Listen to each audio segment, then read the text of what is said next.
wabarakatuh. Salam sehat bagi kita semua. Perkenalkan, nama saya Puji Nur Fauziatul Hasanah, Eskap Nurse MKep, sebagai salah satu dosen program studi ilmu keperawatan Fakultas Ilmu Kesehatan Universitas 11 April. Saat ini saya sedang dalam proses sertifikasi dosen yang diselenggarakan oleh Kemendikti Saintek tahun 2025. Adapun tujuan pembuatan video ini yaitu sebagai pernyataan diri dosen dalam unjuk kerja Tridharma Perguruan Tinggi atau sering dikenal dengan PDD UKT PT.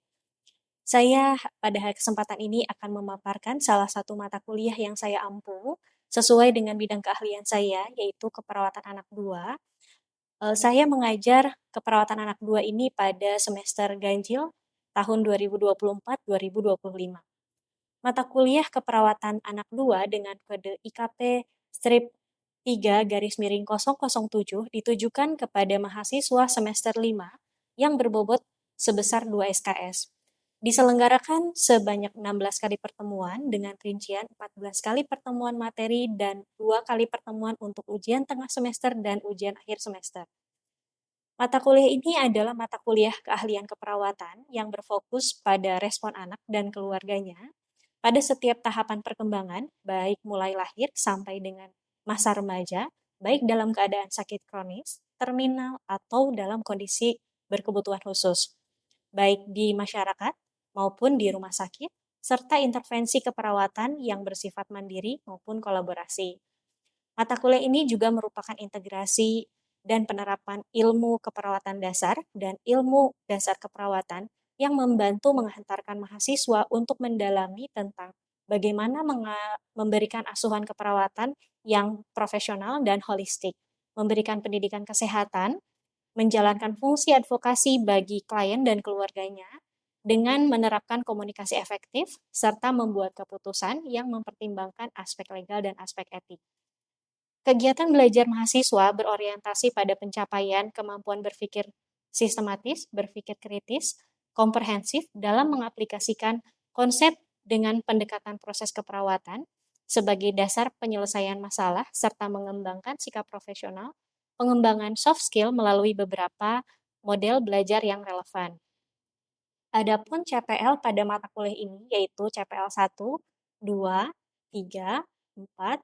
5, dan 9 yang tertuang dalam RPS dan telah divalidasi dan disetujui oleh Ketua Program Studi.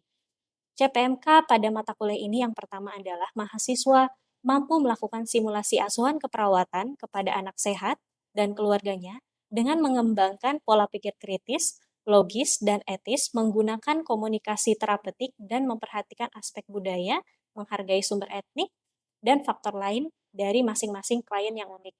Adapun CPMK 2 yaitu mahasiswa mampu melakukan simulasi asuhan keperawatan kepada anak sakit kronis, terminal, maupun berkebutuhan khusus, serta keluarganya dengan mengembangkan pola kritis, logis, dan etis, dan menggunakan komunikasi terapeutik dan memperhatikan aspek budaya dan menghargai sumber-sumber etnik, agama, atau faktor unik lain dari masing-masing klien.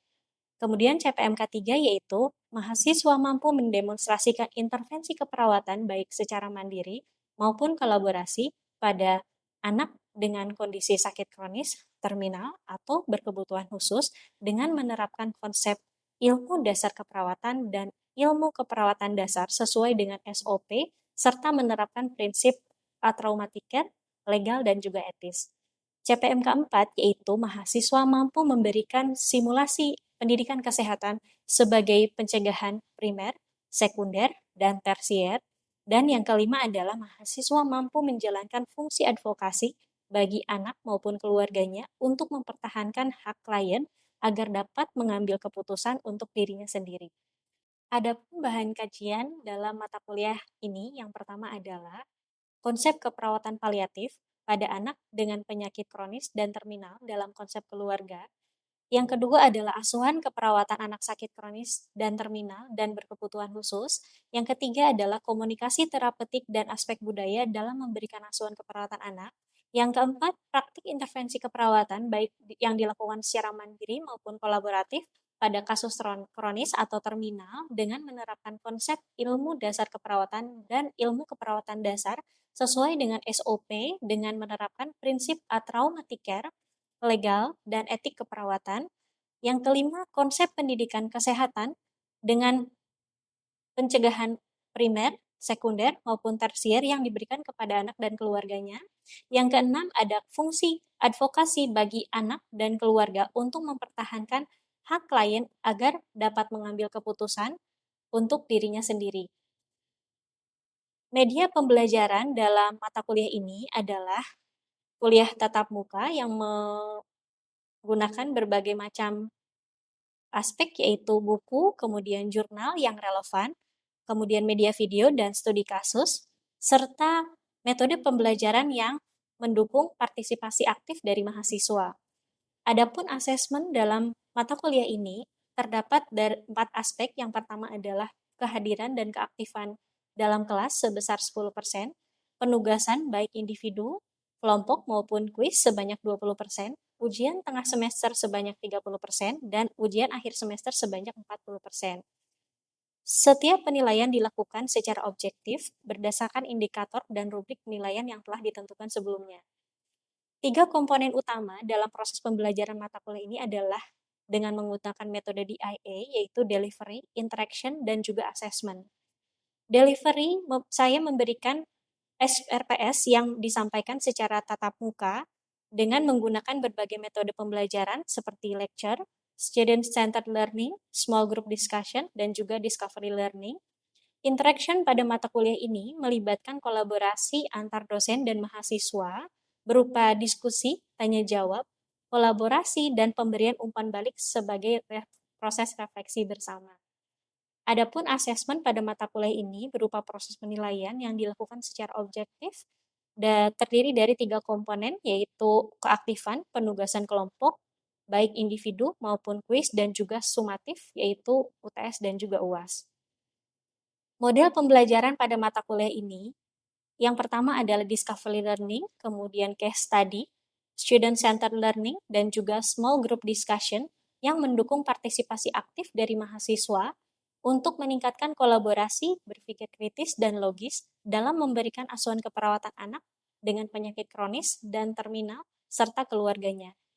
Adapun referensi yang digunakan dalam mata kuliah ini adalah buku, referensi, dan jurnal yang relevan serta memiliki kebaharuan untuk mengikuti perkembangan khususnya dalam keperawatan anak.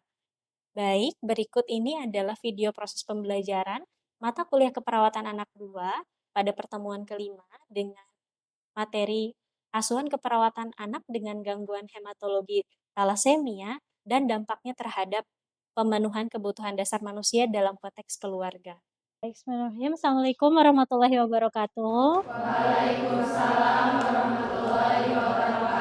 Bagaimana kabarnya hari ini? Alhamdulillah.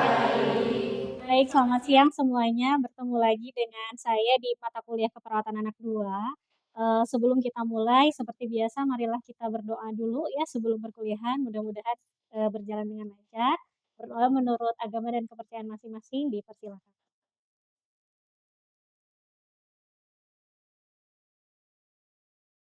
Berdoa selesai. Baik teman-teman, sebelum kita mulai, saya mau absen dulu ya. Pertama-tama, yang pertama Lutfi, oke, Anita, Salma, Vera, Vidiana, Dewi, Linda, Yusinta, oke, Taufik, Deriski, Adisti, Risna, Alifah, oke, Suci, oke, Nurmala, oke, Dela, Novi, Putri, oke, Indah, Retna, oke, Gilang, ya, Silvi, Alia, Ismail, oke, ada yang belum terabsen? Sudah semuanya ya, oke, baik. Teman-teman, pada hari ini seperti yang sudah kita janjikan pada pertemuan sebelumnya, yaitu di pertemuan kelima ya, kita akan masuk ke dalam materi terkait asuhan keperawatan anak dengan gangguan hematologi, yaitu talasemia. Nah, di sini kita lihat bagaimana konsep dari talasemia itu sendiri, kemudian apa sih kira-kira asuhan keperawatan yang perlu dilakukan oleh perawat, ya. Nah, sebelumnya, saya mau tanya dulu nih teman-teman. Kira-kira ada yang pernah membaca, ada yang tahu tidak, apa sih talasemia itu pada anak? Ada yang pernah membaca barangkali? Ya, silakan Teh Suci. Mhm. Kelainan darah bawaan, oke. Ada yang lain? Silakan. Mhm.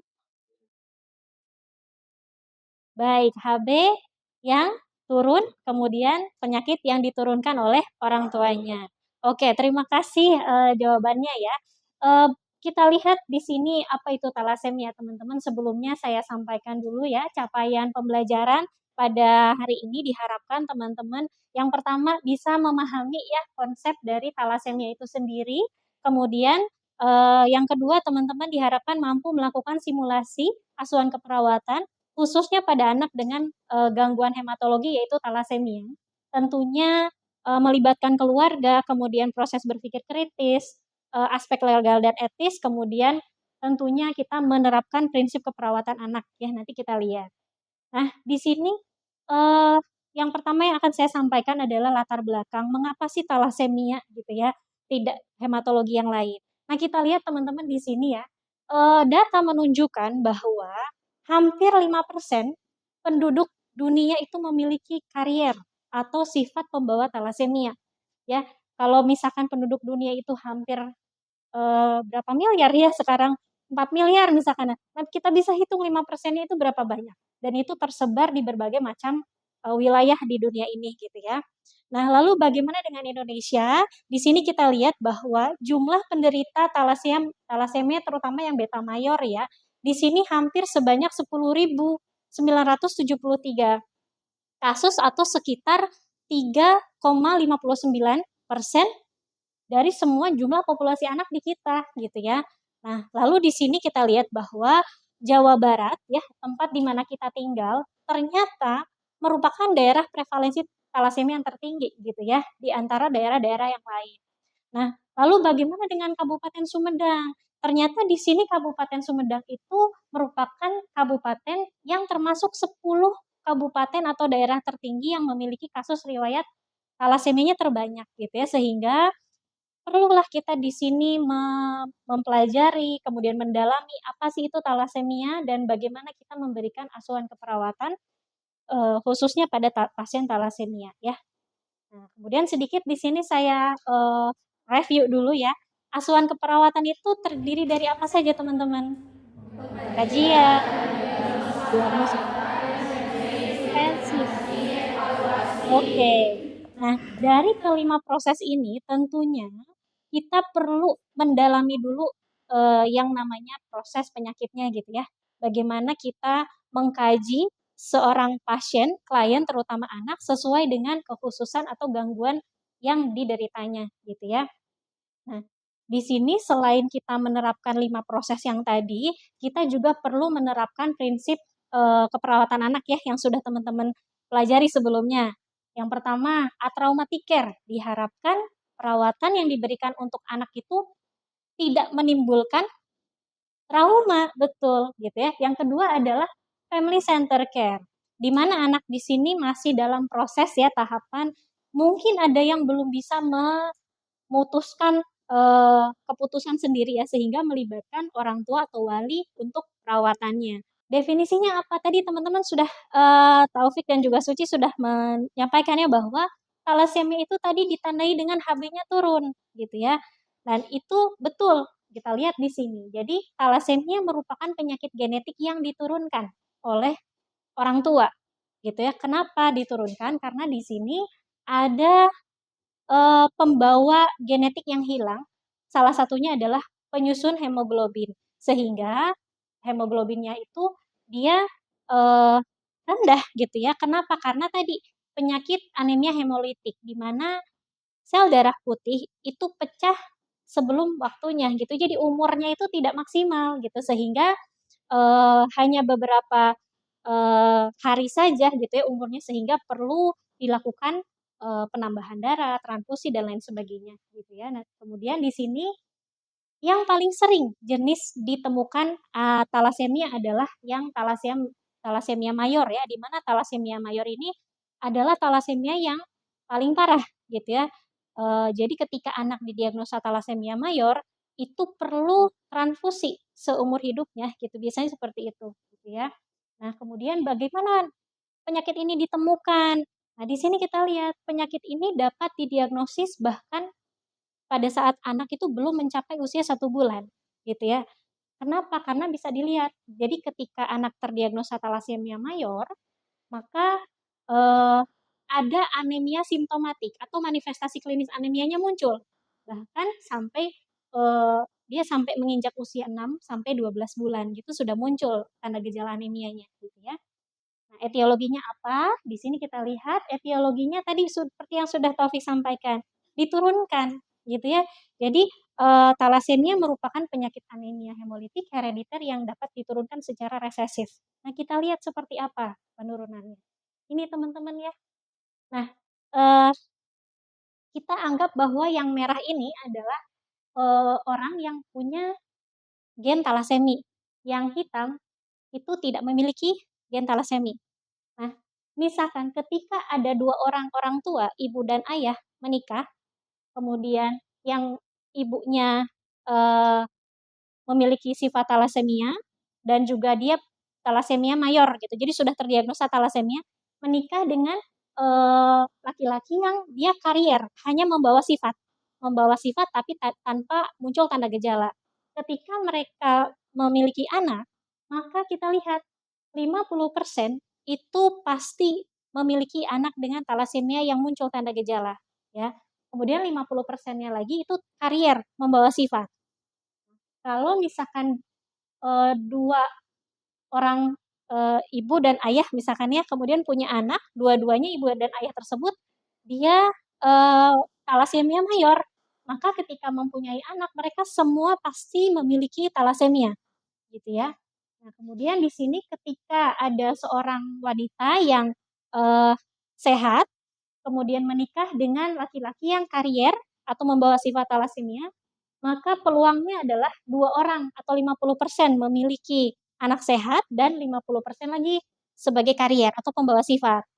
Nah, kemudian kalau 2 orang laki-laki 1 orang laki-laki, 1 orang perempuan, menikah, dua-duanya membawa sifat talasemia, maka ini kemungkinannya, variatif ya, ada yang sehat 25%, 50%-nya lagi, membawa sifat dan 25% lagi dia memiliki atau terdiagnosis talasemia. Jadi itulah maksudnya dari karier atau, diturunkan secara resesif seperti itu ya. Nah, Eee, kemudian di sini, kita lihat bahwa tadi ya, talasemia mayor ternyata menjadi talasemia yang paling tinggi, gitu ya, angka kejadiannya.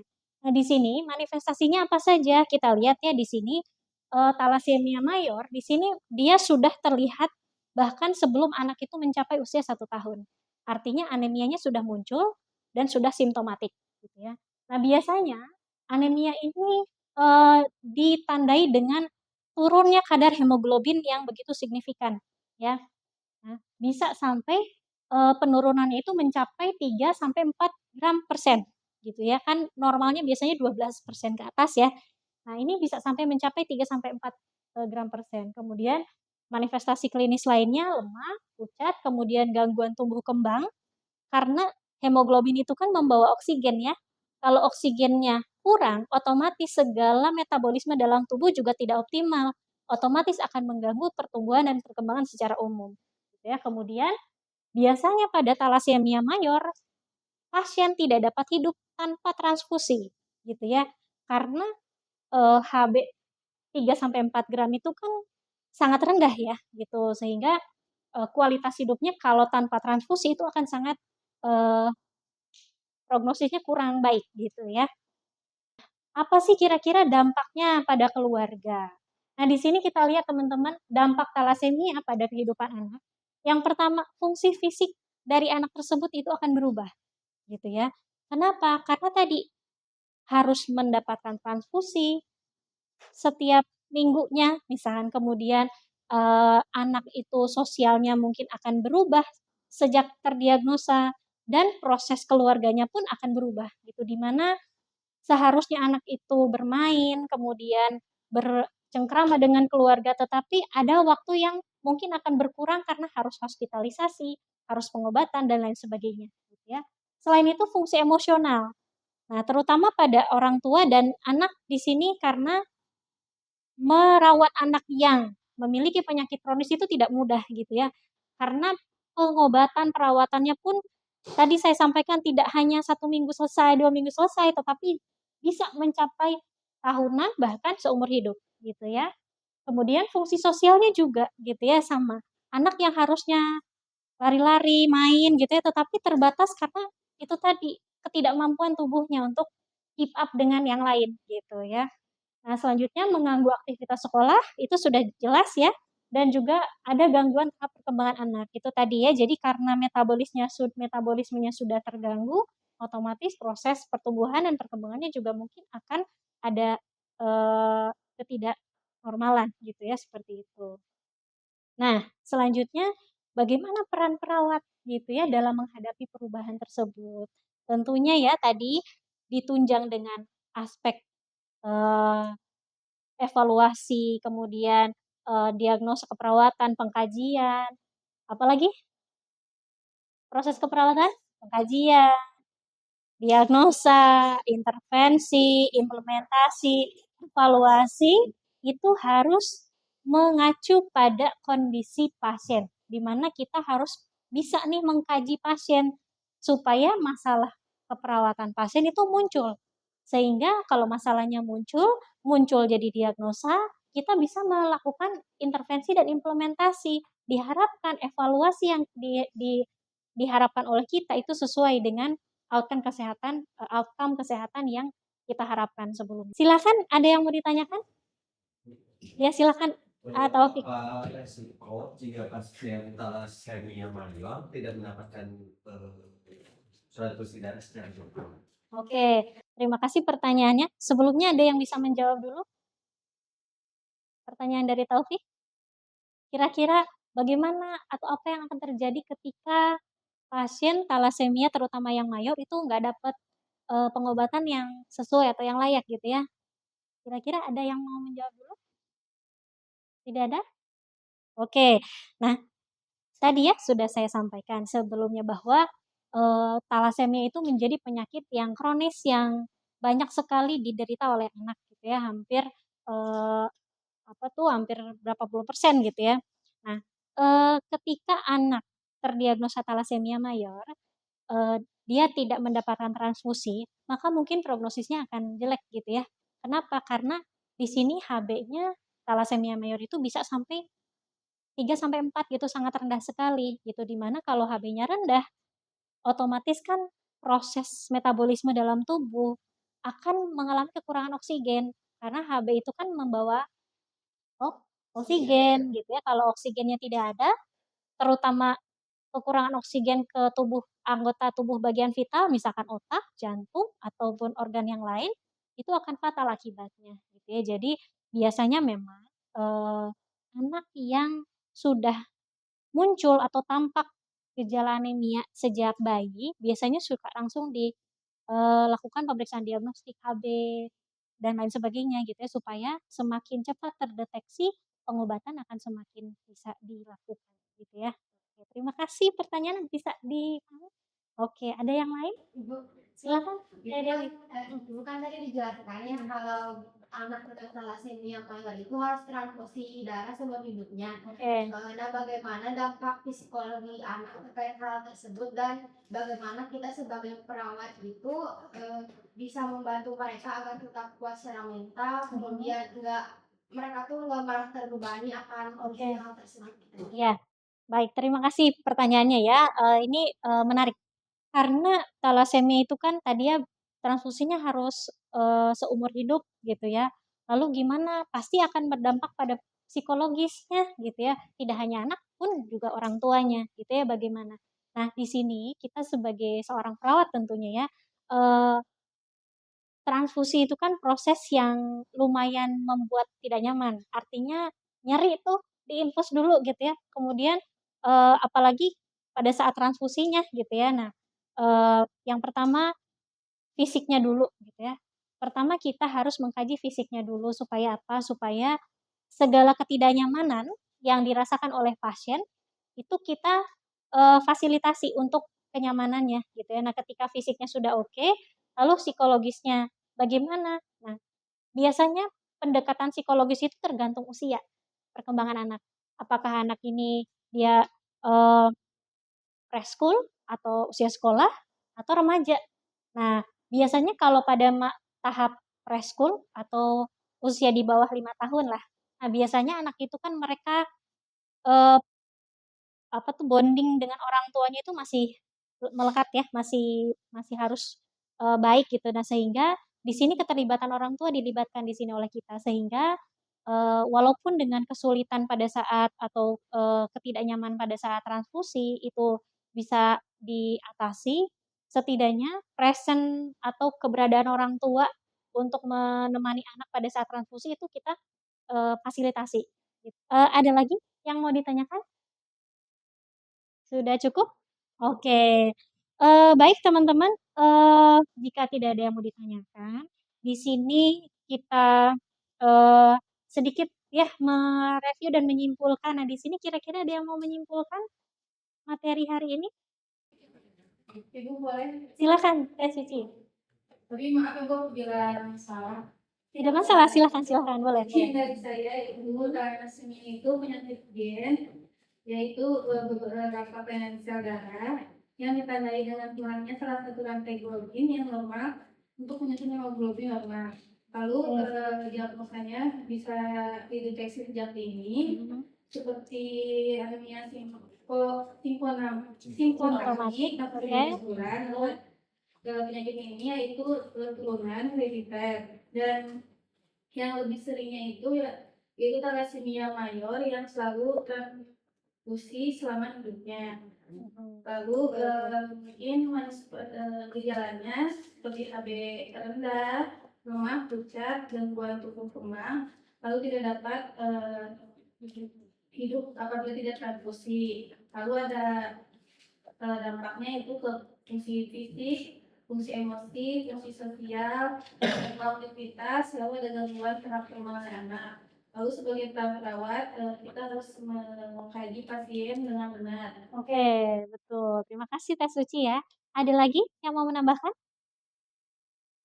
Cukup? Baik, terima kasih kesimpulannya ya. Betul bahwa tadi yang sudah Teh Suci sampaikan ya, jadi thalassemia ini merupakan salah satu penyakit kronis yang banyak diderita oleh anak, sehingga pentingnya peran perawat dalam, membersamai pasien atau klien di sini ya, tidak hanya fokus ke anaknya, tetapi juga kepada keluarganya. Tentunya dengan, menerapkan prinsip-prinsip, keperawatan, kemudian traumatic care, kemudian family center care, terapi suportif gitu ya, dan lain sebagainya.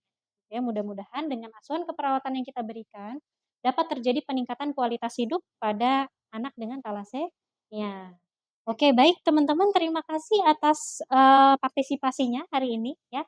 Sedikit saya, sampaikan untuk rencana tindak lanjut kita di minggu depan ya. Nanti ini ada beberapa penugasan yang perlu teman-teman, lakukan. Jadi penugasannya berupa kelompok ya, nanti teman-teman membuat, kelompok terdiri dari 7 mahasiswa. Nah, di sini teman-teman diharapkan mencari kurang lebih 3 jurnal ya, minimal 3, nanti kalau lebih lebih bagus ya. Di sini jurnalnya perlu memuat tentang asuhan keperawatan anak dengan thalassemia, kemudian, apa sih kira-kira, evidence based nursing yang sering dilakukan pada saat ini, tentunya dengan relevansi perkembangan teknologi dan lain sebagainya ya.